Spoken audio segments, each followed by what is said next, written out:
Hi everybody, it's Pam in Pam's Garden. How's everybody today? I've been really busy transplanting and I wanted to share my peonies. These are the Poppy peonies, double ones, and they're beautiful. They're the ones that last longer than the regular poppies. And I wanted to show you how to transplant, or how I do it anyways. I just pop them out of the 6-pack.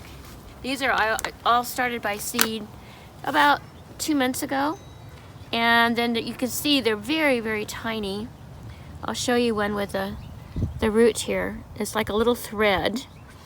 So I don't use any equipment. I just use fingers. That's what we have fingers for, and hands. And I just make a hole with my finger. And I put them about 3 inches apart probably. They'll be in this pot till they get bigger, and then I'll transplant them again, the ones that survive. And yeah, so here you can see that I've planted them about 3 inches apart. What I want to do now is take a sprinkling can with water and just gently give them a little water so that they have a little drink.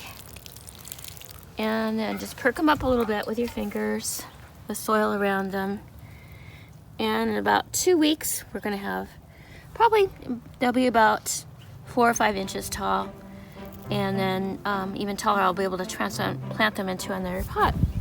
Thanks for visiting.